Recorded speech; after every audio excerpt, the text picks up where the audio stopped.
Good morning students. आज का हमारा टॉपिक है कॉम्बिनेशन ऑफ रजिस्टर्स। तो कॉम्बिनेशन ऑफ रजिस्टर्स जनरली हम टू टाइप से करते हैं, फर्स्ट रजिस्टर्स इन सीरीज और सेकंड रजिस्टर्स इन पैरेलल। तो रजिस्टर्स इन सीरीज, सपोज करो हमारे पास थ्री रजिस्टर्स हैं R1, एक का रेजिस्टेंस R1 है, एक का रेजिस्टेंस R2 है और एक का रेजिस्टेंस R3 है। तो सीरीज के अंदर हम कॉम्बिनेशन करते हैं, हेड टेल कॉम्बिनेशन करते हैं, end to end connection. Suppose करो इसका एक एंड इधर है तो दूसरा एंड इधर है, तो इसका दूसरा एंड टेल इसकी हेड के साथ कनेक्ट होगा, इसकी टेल इसकी हेड के साथ कनेक्ट होगा। तो हम क्या कह सकते हैं, we can say end to end connection. Resistors in series, series combination में रजिस्टर्स का एंड टू एंड कनेक्शन होता है। क्लियर हो गया। दूसरा, सेम करंट फ्लो करता है ईच रजिस्टर्स के थ्रू। अगर यहाँ पे करंट आई आया तो आई करंट यहाँ पे रहेगा, आई ही करंट यहाँ पे फ्लो करेगा और आई ही करंट यहाँ पे फ्लो करेगा। क्लियर है। पैरेलल कॉम्बिनेशन के अंदर सभी एंड रजिस्टर्स, जितने भी रजिस्टर्स हैं, उन रजिस्टर्स के एक एंड एक पॉइंट के ऊपर कनेक्ट होगा और दूसरे वाला एंड दूसरे पॉइंट के ऊपर कनेक्ट होगा। इसमें कनेक्शन इस तरीके से होता है कि पोटेंशियल डिफरेंस है वो सभी रजिस्टर्स के अक्रॉस इक्वल होगा। अगर यहाँ पे पोटेंशियल डिफरेंस V1 है तो यहाँ पे भी V1 होगा और यहाँ पे भी V2 होगा। क्लियर है बेटा। अब हम वन बाय वन इन दोनों को डिस्कस करेंगे और देखेंगे कि हमारे पास कितना इक्विवेलेंट रेजिस्टेंस आता है। क्लियर हो गया, समझ है। तो हेडिंग डालो resistors in series, resistors in series.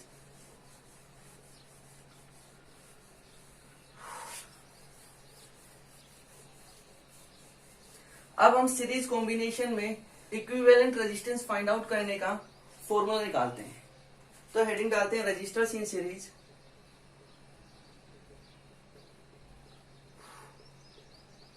Series combination. तो हमारे पास हम थ्री रेजिस्टेंस कंसीडर कर लेते हैं। R1, एक का रेजिस्टेंस R1 है, एक का रेजिस्टेंस R2 है और एक का रेजिस्टेंस R3 है। इनको हमने एक बैटरी या सेल से कनेक्ट कर दिया।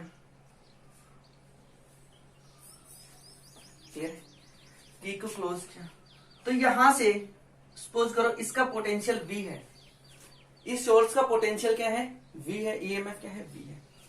तो V, तो यहां पे जो करंट बनेगा, सपोज करो I करंट फ्लो कर रहा है, तो I ही करंट I1 में फ्लो करेगा, R1 में फ्लो करेगा, सेम करंट R2 में फ्लो करेगा और सेम करंट R3 में फ्लो करेगा। क्लियर हो गया। सपोज करो इसके अक्रॉस, इसको हम नाम दे देते हैं A, इसको B, इसको C, इसको D। इसके अक्रॉस जो पोटेंशियल डिफरेंस होगा वो V1, सपोज करो हमने लेट कर लिया। इसके अक्रॉस जो पोटेंशियल डिफरेंस होगा वो V2 और इसके अक्रॉस जो पोटेंशियल डिफरेंस होगा वो V3। क्लियर है। R1 resistance of first resistors, R2 resistance of second resistors, R3 resistance of third resistors. हमने V एक पोटेंशियल डिफरेंस अप्लाई किया है इन तीनों के कॉम्बिनेशन के अक्रॉस किसी सोर्स से। तो V1 जो पोटेंशियल डिफरेंस है वो R1 के अक्रॉस है, V2 जो पोटेंशियल डिफरेंस है वो R2 के अक्रॉस है और V3 पोटेंशियल डिफरेंस किसके अक्रॉस है बेटा, R3 के अक्रॉस है। और सोर्स के द्वारा जो करंट बन रहा है वो क्या बन रहा है, I। तो सेम करंट R1 में फ्लो करेगा, सेम करंट R2 में फ्लो करेगा और सेम करंट R3 में फ्लो करेगा। क्लियर हो गया। अब हम इसका इक्विवेलेंट रेजिस्टेंस फाइंड आउट करते हैं। क्या करेंगे, consider three resistance resistors are connected in series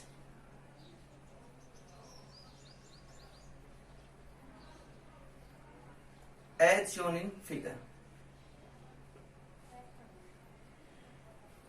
तीन रेजिस्टेंस को हमने कनेक्ट कर लिया जैसे इस फिगर में दिखाया गया है। क्लियर हो गया। तो तीन रेजिस्टेंस कौन कौन से, R1, R2 और R3। क्लियर हो गया। If V1 be the potential difference या V is the potential difference across R1, comma V2 is the potential difference across R2 and V3 is the potential difference across R3। Clear है? अगर V1 के across potential V1 potential difference है किसके across, R1 के across, V2 potential difference है R2 के across और V3 potential difference है R3 के अक्रॉस, तो in parallel in series combination, तो सीरीज कॉम्बिनेशन के अंदर क्या हो जाएगा, देन इन सीरीज कॉम्बिनेशन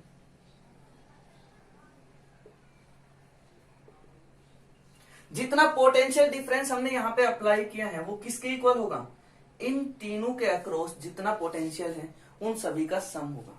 तो V equal to V1 plus V2 plus V3, इसको हम इक्वेशन फर्स्ट नाम दे देते हैं। क्या नाम दे दिया हमने इसको, इक्वेशन फर्स्ट। क्लियर है, समझ आया? आई क्या है,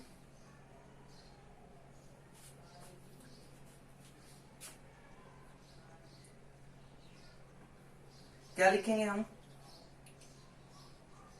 current flow through each resistor. क्यों? क्योंकि सीरीज कॉम्बिनेशन में इक्वल करंट फ्लो करता है ईच रजिस्टर्स का अक्रॉस।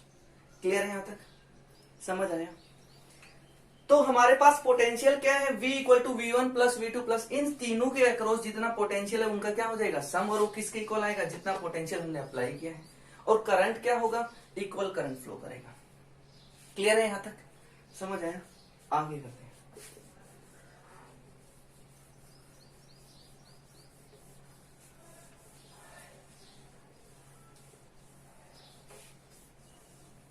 यूजिंग ओम्स लॉ,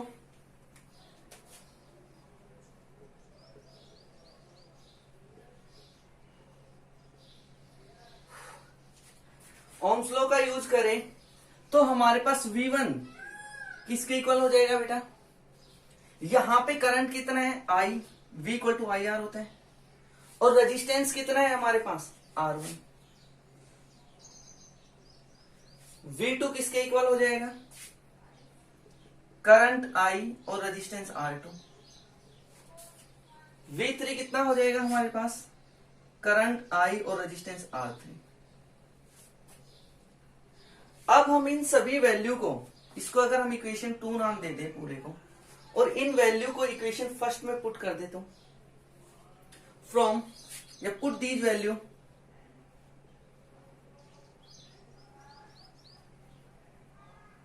इन इक्वेशन फर्स्ट, तो हमारे पास क्या हो जाएगा, V equal to IR1 plus IR2 plus IR3, इसको हमने नाम दे दिया इक्वेशन थर्ड। क्या नाम दिया हमने, इक्वेशन थर्ड। अब हम क्या करते हैं, अब हम एक दूसरा कॉम्बिनेशन लेते हैं कि एक ऐसा रेजिस्टेंस लिया जितना ये तीनों मिलकर इफेक्ट डाल रहे हैं उतना ही वो एक सिंगल रजिस्टर्स इफेक्ट डाल रहा है। समझ आई बात, जितना ये तीनों मिलकर कंबाइंड इफेक्ट डाल रहे हैं उतना ही वो एक सिंगल रेजिस्टेंस इफेक्ट डाल रहा है, तो उसे हम नाम देते हैं इक्विवेलेंट रेजिस्टेंस। क्या लेते हैं, इक्विवेलेंट रेजिस्टेंस। तो सपोज करो हमारे पास ये R इक्विवेलेंट है, मतलब जितना ये सिंगल इफेक्ट डालेगा उतना ही ये तीनों मिलकर डाल रहे हैं। क्लियर है, सेम पोटेंशियल अप्लाई करेंगे, V, यहां पे करंट I। क्लियर है बेटा, यहां तक क्या लिखेंगे, इफ दिस कॉम्बिनेशन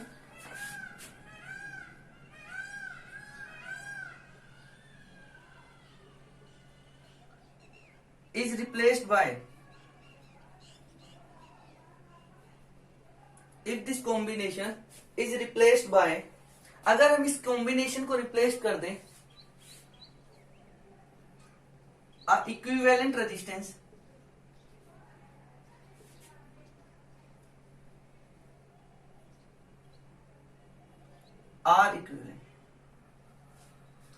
देन यहां पे ओम्स लॉ का यूज करेंगे तो V क्या हो जाएगा हमारे पास,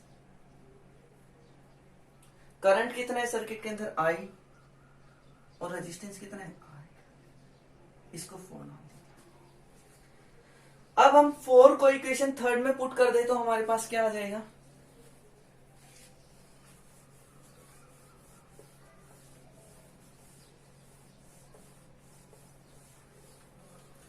put equation 4 in equation third,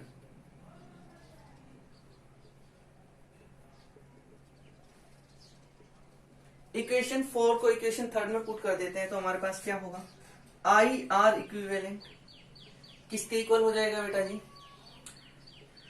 I R one, I R two, I R three. I को कॉमन ले ले, करंट सभी में इक्वल है, तो आई आर इक्विवेलेंट किसके इक्वल हो जाएगा, R one plus R two plus R three. I से आई कैंसिल हो गए, मतलब आर इक्विवेलेंट किसके इक्वल हो गए हमारे पास, R one plus R two plus R three. अगर इस तरीके से मैं एन रेजिस्टेंस को सीरीज में कनेक्ट कर दूं तो हमारे पास रिजल्टेंट क्या आएगा, if N resistances are connected in parallel combination,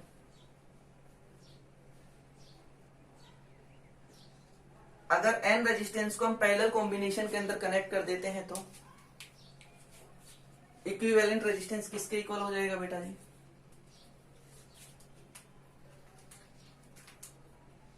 are equivalent equal to R one plus R two plus R three, कहां तक बेटा, आर एन तक। अगर 2 है तो 2, 3 है तो 3, 4 है तो 4। क्लियर है। तो हमें क्या क्या चीजें याद रखनी है सीरीज कॉम्बिनेशन के अंदर, सीरीज कॉम्बिनेशन के अंदर हमें याद रखना है इक्वल करंट फ्लो करता है, जितने भी कंपोनेंट है सीरीज में उन सभी के अक्रॉस इक्वल करंट फ्लो करता है। सेकेंड थिंग कि जो पोटेंशियल है वो पोटेंशियल का सम होगा, जितना अप्लाइड पोटेंशियल है और जितना एक के अक्रॉस पोटेंशियल है, इंडिविजुअल पोटेंशियल है, उन सभी का क्या करना पड़ेगा, सम करना पड़ेगा। उन सभी के सम के इक्वल क्या होगा, अप्लाइड पोटेंशियल। क्लियर है। और जो रिजल्ट आया हमारे पास वो रिजल्ट क्या कह रहा है, R equivalent equal to R one plus R two plus R three, मतलब एल्जेब्रिक सम होगा किसका, जितने भी रेजिस्टेंस है उन सभी का। तो इसका मतलब क्या है, अगर मैं सीरीज में रेजिस्टेंस को कनेक्ट कर रहा हूं तो जो इक्विवेलेंट रेजिस्टेंस आएगा वो बहुत ज्यादा आएगा, मतलब जो मैक्सिमम रेजिस्टेंस है वो रेजिस्टेंस जिसका रेजिस्टेंस मैक्सिमम है उससे भी ज्यादा आएगा। मतलब अगर मैं ये कहूं कि मेरे पास 3 रेजिस्टेंस है बेटा, यहां पे कनेक्ट कर रखे हमने, इन्हीं को ले लेते हैं। एक की वैल्यू है 2 ओम, एक की 3 ओम और एक की 5 ओम। तो सबसे बड़े वाला मैक्सिमम किसका है, मैक्सिमम रेजिस्टेंस इसका है। तो अगर हम यहां पे आर इक्विवेलेंट निकाले तो आर इक्विवेलेंट क्या होगा हमारे पास, R1 plus R2 plus R3 means 2 ohm plus 3 ohm plus 5। कितना आया बेटा, 5 और 3 8 और 2 10। मतलब R इक्विवेलेंट, जो इक्विवेलेंट रेजिस्टेंस है 10 ओम, और ये 10 ओम सबसे बड़े वाले रेजिस्टेंस से भी ज्यादा है। सबसे बड़ा वाला रेजिस्टेंस कितना है, 5 ओम। क्लियर हो गया। तो यहां से ये चीज मिलती है कि अगर हम किसी भी रेजिस्टेंस को सीरीज में कनेक्ट करते हैं तो सीरीज में रेजिस्टेंस हमेशा ज्यादा आएगा, और जो सबसे बड़े वाला रेजिस्टेंस है उससे भी रेजिस्टेंस ज्यादा आएगा। क्लियर हो गया। क्यों, अगर हम फिजिकली इस बात को देखें तो, अगर हम फिजिकली इस बात को समझने की कोशिश करें, अगर हम सीरीज में कनेक्ट करें तो सीरीज में कनेक्ट करें तो उसकी लेंथ भी इंक्रीज हो रही है, उसकी लेंथ भी इंक्रीज हो रही है। और हमने पढ़ा था कि रेजिस्टेंस डायरेक्टली प्रोपोर्शनल किसके होता है, लेंथ के। अगर लेंथ इंक्रीज होगी तो रेजिस्टेंस भी इंक्रीज होगा। भाई पहले लेंथ इतनी थी, अब रेजिस्टेंस की लेंथ भी इंक्रीज हो रही है, तो रेजिस्टेंस की लेंथ इंक्रीज होगी तो रेजिस्टेंस भी इंक्रीज होगा। क्लियर है ये चीज, यहां तक समझ आया बेटा।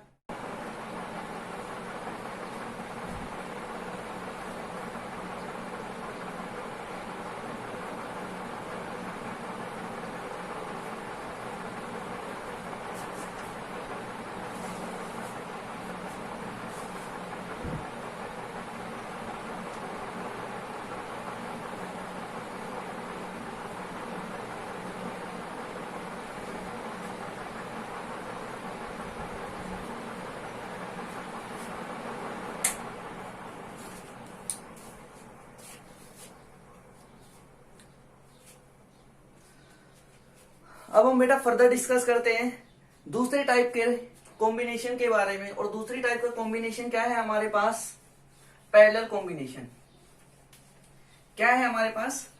Parallel combination. तो resistors in parallel combination.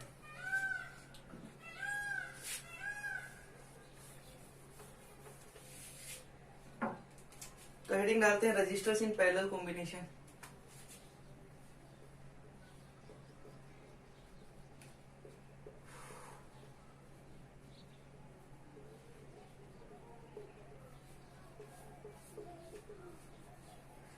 Parallel combination के अंदर क्या करना है? हमें 3 रेजिस्टेंस लेने हैं। तो हम इसी तरीके से 3 रेजिस्टेंस कंसीडर कर लेते हैं। 3 4 भी कर सकते हैं, जो आपका मन करे।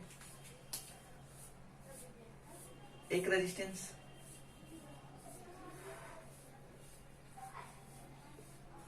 दूसरा रजिस्टर ले लिया हमने,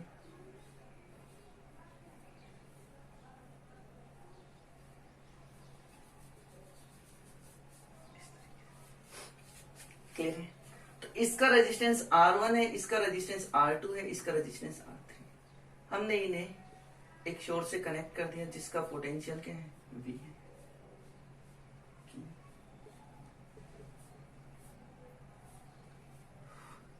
इस पॉइंट को P नाम दीजिए, इसको। क्लियर है? यहां पे हमने पोटेंशियल अप्लाई किया तो करंट बनेगा I। अब ये करंट यहां पे पहुंचने के बाद 3 पार्ट में डिवाइड हो जाएगा। ये करंट यहां पे पहुंचने के बाद 3 पार्ट में डिवाइड हो जाएगा। एक के अंदर करंट जाएगा, दूसरे के अंदर, तीसरे के। और कितना करंट जाएगा ये डिसाइड करेगा ये रेजिस्टेंस। अगर रेजिस्टेंस कम होगा तो करंट ज्यादा जाएगा, और रेजिस्टेंस ज्यादा होगा तो करंट कम जाएगा। तो हम मान लेते हैं इसके अंदर जो करंट गया वो I1 है, इसके अंदर करंट जो गया वो I2 है, और इसके अंदर जो करंट गया I3। क्लियर है? तो वहां पे हमने देखा सीरीज कॉम्बिनेशन के अंदर इक्वल करंट फ्लो कर रहा था, बट यहाँ पे पैरेलल कॉम्बिनेशन के अंदर करंट डिवाइड हो गया। मींस जितना करंट यहां है I, वो किसके इक्वल होगा? I1 plus I2 plus I3। Clear है? यहाँ पे पोटेंशियल, जितना पोटेंशियल यहाँ पे है उतना ही पोटेंशियल यहाँ होगा, उतना ही यहाँ होगा। यहाँ मतलब इक्वल पोटेंशियल होगा अक्रॉस ईच कंपोनेंट्स। तो यहाँ पे जो पोटेंशियल है वो हमने ले लिया V1, यहां पे पोटेंशियल है V2, यहां पे पोटेंशियल है V3। क्लियर है बेटा? समझ आया? स्टार्ट करते हैं। 3 resistors, consider 3 resistors R1, R2 and R3 are connected in parallel combination. Parallel combination as shown in figure। 3 resistance को हमने पैरेलल कॉम्बिनेशन के अंदर कनेक्ट कर रखा है। क्लियर है बेटा? समझ आया? तो पैरेलल कॉम्बिनेशन के अंदर क्या होती है? इक्वल वोल्टेज सप्लाई करती है अक्रॉस ईच कंपोनेंट। तो क्या लिखेंगे? इन पैरेलल कॉम्बिनेशन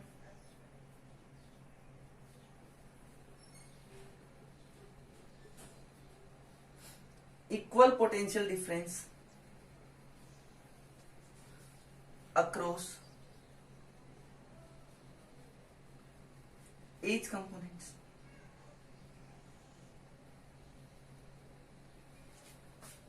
देखिए, अगर इक्वल पोटेंशियल डिफरेंस होगा तो V किसके इक्वल हो जाएगा बेटा? V1 equal to V2 equal to V3। Clear है यहां तक? समझ आया? तो पोटेंशियल पता चल गया। इक्वल पोटेंशियल होगा, वहां पे करंट इक्वल था, दोनों को रिलेट करते हुए चलो अब करंट डिस्कस कर लेते हैं।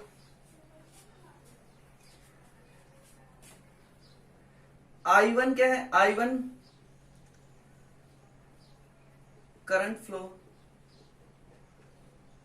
अक्रॉस R1, और I2 क्या है? I2 current flow across R2, और I3 क्या है? करंट फ्लो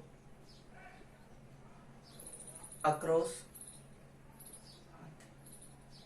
तो हम क्या लिख सकते हैं, आई किसके इक्वल हो जाएगा, I1 plus I2 plus I3, इसको इक्वेशन सेकंड नाम देते हैं। अब हम क्या करेंगे, हमें तो रेजिस्टेंस लाना है, हमारे पास करंट और वोल्टेज है, तो करंट और वोल्टेज के बीच में रिलेशन कौन बताता है, ओम्स लॉ, तो हम ओम्स लॉ का यूज करेंगे, using Ohm's law.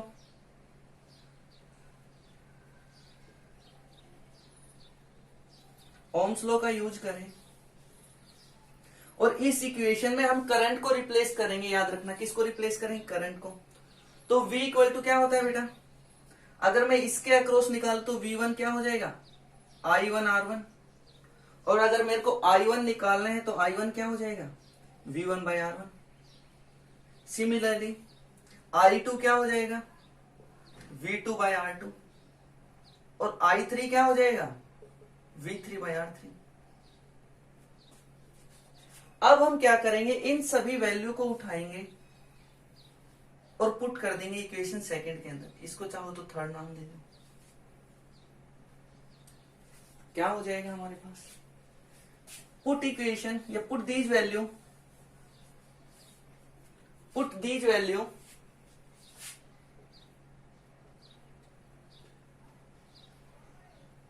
In equation second. अगर हम इन वैल्यू को इक्वेशन सेकंड में पुट कर दे तो क्या होगा हमारे पास, I इक्वल टू I1 क्या है हमारे पास, V1 by R1, V2 by R2, V3 by R3।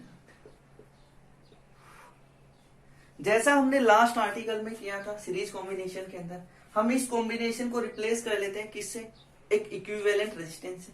जो ये तीन रेजिस्टेंस हैं, ये तीनों जितना इफेक्ट डाल रहे हैं उतना ही इफेक्ट डालने वाला हम एक रेजिस्टेंस ले लेते हैं, जिसका नाम लेते हैं हम इक्विवेलेंट रेजिस्टेंस।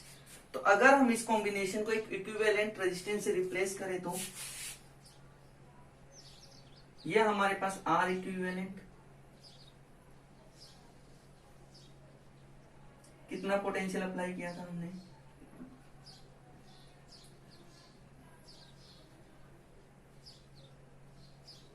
V, कितना करंट बना हमारे पास I। तो क्या लिखेंगे हम, इसको इक्वेशन 4 नाम दे देते हैं।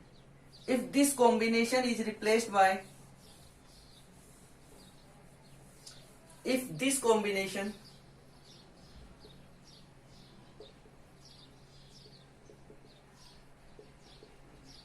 is replaced by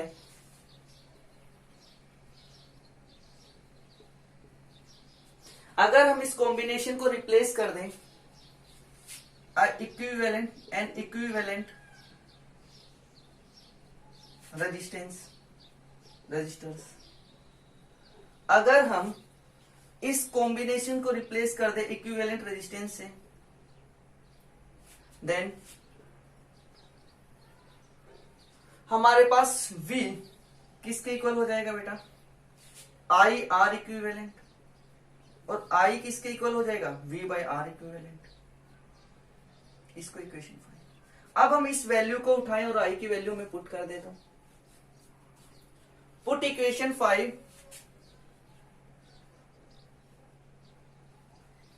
in equation 4। Equation 5 को इक्वेशन 4 में पुट कर देते हैं तो क्या हो जाएगा हमारे पास, V अपॉन में R equivalent,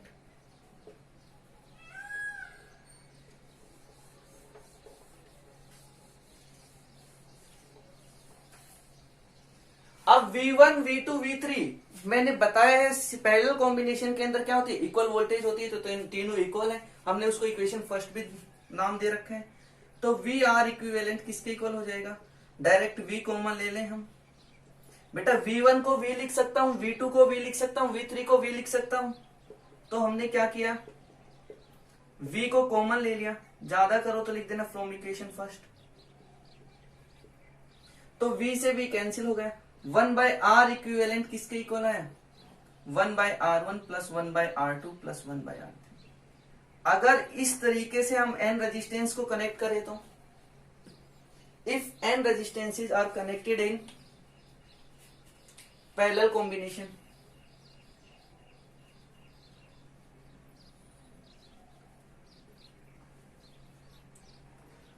connected in parallel combination,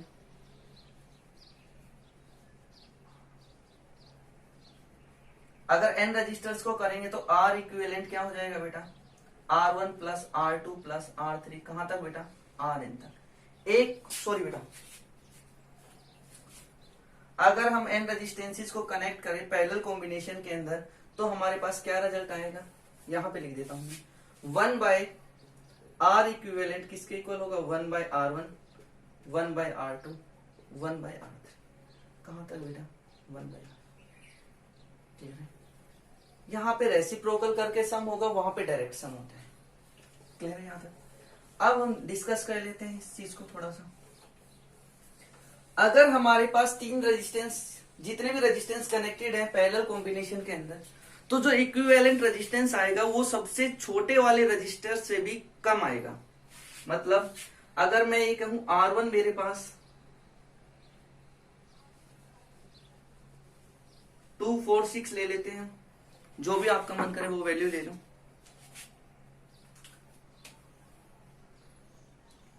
हम इसको 2 ओम ले लेते हैं, इसको 4 ओम ले लेते हैं, इसको 6 ओम। तो सबसे छोटे वाला क्या है, 2। तो देखते हैं 1 बाय R इक्विवेलेंट किसके इक्वल हो जाएगा, 1 बाय R1, R1 कितना है 2 ओम, 1 by R2 4 Om, 1 by R3 6 Om. Clear है बेटा।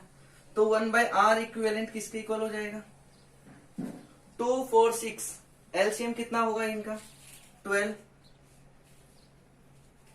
कितना होगा 12। तो क्या आएगा हमारे पास, 6 प्लस 3 प्लस 2, तो ये वैल्यू कितनी हो जाएगी हमारे पास, 6 और 3 9, 9 और 2 11।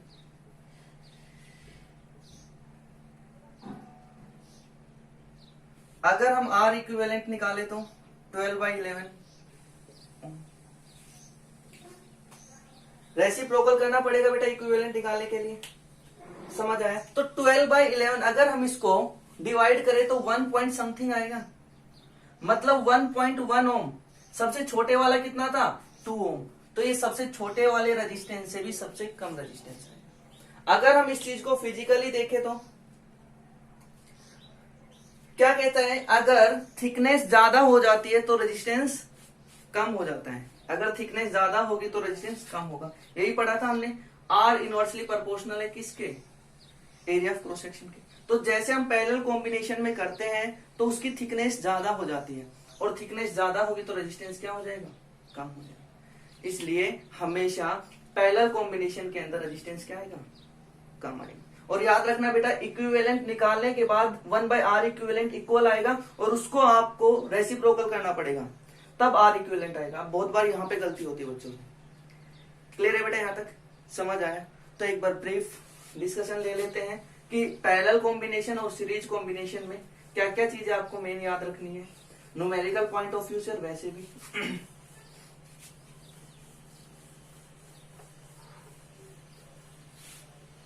तो पैरेलल कॉम्बिनेशन,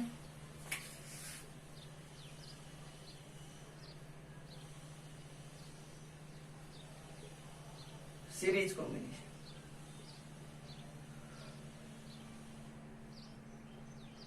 सबसे पहले फॉर्मूला क्या होगा पैरेलल कॉम्बिनेशन का, 1 बाय R इक्विवेलेंट किसके इक्वल होगा, 1 by R1, 1 by R2, 1 by R3, कहां तक बेटा, 1 बाय R। इसका R इक्विवेलेंट किसके इक्वल होगा, R1 plus R2 plus R3, कहां तक बेटा। दूसरी चीज, इसका इक्विवेलेंट रेजिस्टेंस हमेशा ज्यादा आएगा, इसका इक्विवेलेंट रेजिस्टेंस हमेशा कम आएगा सबसे कम वाले से, इसका ज्यादा आएगा सबसे ज्यादा वाले से। यहां पे इक्वल करंट फ्लो करता है, फ्लो लिखवा चुका हूं मैं ये चीजें, अक्रॉस ईच रजिस्टर्स। यहां पे equal potential difference across each component.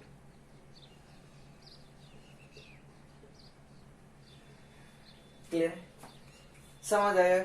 तो ये चीजें आपको याद रखनी है। यहाँ पे बेटा पोटेंशियल का क्या होगा, सम होगा,